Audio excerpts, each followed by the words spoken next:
Hi, my name is Jonathan Hicks. I'm back at the Dice Cup, and this evening I'm joined by Dave, Steve, Matt, Vicky, and we just finished playing Confident, which is a trivia game about going for a range. So if you have an example question here, cups of tea. How many cups of tea does the UK population drink each day in millions? So then everyone, you can see, they kind of look at their boards and they're secretly writing down how many millions of cups of tea people drink. So you have to give a range. So in this case, if you're not very confident, I'd say, oh, I don't know, 10 million sounds like quite a lot, doesn't it? So I'm going to go for 10 million. An upper range, I've really no idea. Let's go for 100 million here. So my range from 10 to 100 is going to be 90. So you stick that in there. So in order to get any points, you have to be correct. It has to be in that range. But the person with the smallest range gets the most points. So everyone kind of writes it, and then we all reveal. Everyone puts their boards down. Let's see the boards, and we look at all the numbers. So we've got ranges. There's 10 million to 50. Matt's gone for a big range there. Oh, 45 to 90. And oh my goodness, that's a huge amount. Oh, you've done it in the millions. It's 2.6 to 5.6. Okay. So then we look at the answer, which was 165 million cups. So you see, he was right. I was wrong. It's far more than I thought it was.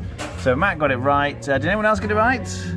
My goodness. So because Matt was the closest, effectively, he would get 3 points, and you kind of fill it out on this grid here. You can see at the end of our game, you're putting little crosses. So next to Matt, you'd put, thanks Matt, you put 3 crosses. If anyone else got it right, but they weren't, if their range was bigger, then you just get 1 point. And effectively, you keep playing, doing questions like this until somebody, in this case it was Steve, gets to 15 points, and they're the winner. What do we think? Yeah, I think it's a fun game with some laughs in it, and you certainly learn a few things about how many people live on the planet, for example, that drive left-handed vehicles. So it's a good game, yeah, very good game. Okay, Steve? if you haven't got a clue, you can copy people, you can swap 2 people over, you can do a bit of daft things.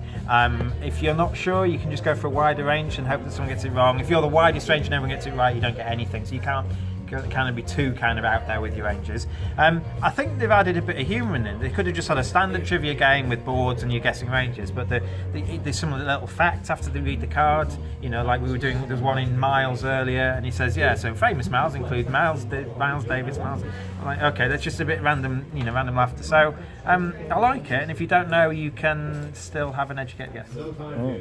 Matt? Yeah, as someone who knows very little of general trivia stuff, I like this because it does give you the ability to guess quite wildly.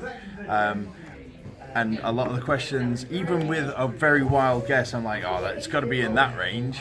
Oh, it's not. It's outside that range, like the cup of tea one. All of these guys were like, oh, this seems like a big number, and they were nowhere near millions out. So yeah, it's really fun. Vicky? It's a good laugh, and it just really shows me how little I know. Rating out of 10? I'd probably give it a 8 out of 10. Okay. Matt? I go, I give it 6.5. For a trivia game, I think it's great. It's smoother than Wits and Wages, which is a similar sort of thing. I'm going to give it 8 out of 10. Okay. I think because of its interactivity with all the other players, and because it is so simple based, I think I'm going to give it an 8.5. Okay.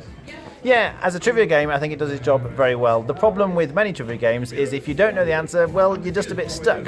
But this solves that problem, because if you don't know the answer, as Matt says, you can just have a sort of wild guess. Well, let's go from 10 to 1,000 or something, and at least you'll score a point if it's somewhere in that range.